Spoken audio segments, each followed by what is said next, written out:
In this video tutorial, I'm going to give you a quick tour of the Carterton Event Centre booking system. For the first place to have a look at, let's have a look at bookings. So this is the public side of the website, and this is where they tentatively request a booking, such as I want to book the auditorium, and I'll give it a title such as Bryn Test, and I'm the organiser. The start date, if I click in there, the calendar pops up, so I'll book it for tomorrow. Not at 12 AM, but at a more sensible hour like 1 PM, and it finishes tomorrow at, let's say, 2 PM. And I'll just write, this is just a test, please ignore. And then down at the bottom of the page, the customer fills out all of these details here.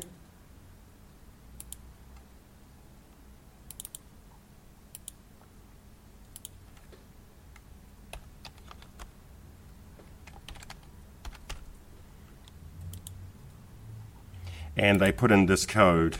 So the reason for this code is to stop all those dodgy spamming robots out on the internet that want to fill out information in your form. And then we click Inquire Now. And what that's done is it sent an email to Carterton Event Centre, events at Carterton EC.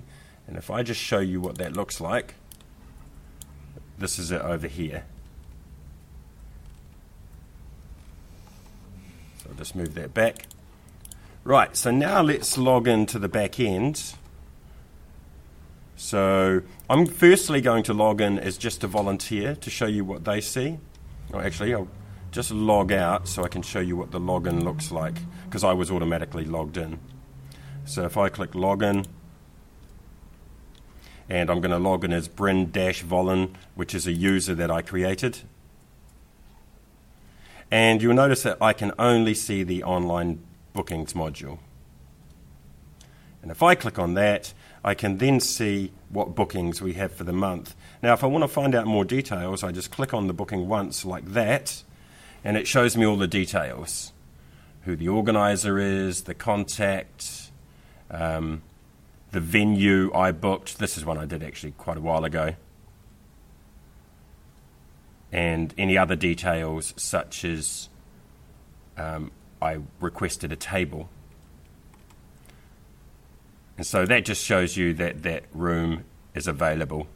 Now I can also view the contacts over here. I can't edit them though because I'm just a volunteer. So I can see there's, if I need to contact Bryn Nielsen, so let's say I ordered a table but I didn't order any chairs. At least you can call me up or email me and say, did you also want some chairs? As a volunteer, you can also see what's available in the other things such as venues. And you can also see all the different resources that are available, but you can't edit any of them.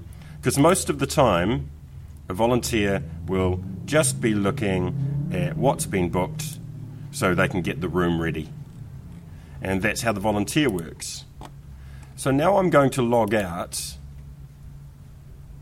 and I'm going to log in, but this time I'm going to log in as Carterton EC. So Carterton EC is actually the super admin of the whole website, which means they see everything. So if I log in as them, I can now see all this other stuff, but if I go to online bookings, I can still see the bookings, but I can actually edit them. I can change the room, I can change the date, I can add more stuff. Everything's editable. I can also go into the contacts and I can update their details if we need to update their details. The same with everything else. I can add more venues or edit the venues. I can add more resources or edit the resources. So most of the time, there's only going to be two types of people using it. There is another class called manager as well, but won't worry about that. Most of the time, it's either going to be a volunteer or a manager using the website, or the super admin who has manager rights. So this is the first test video tutorial to see how it goes. If you're happy with it like this, I'll then create a printed tutorial that you can give out to the volunteers. And I'll just stop the video.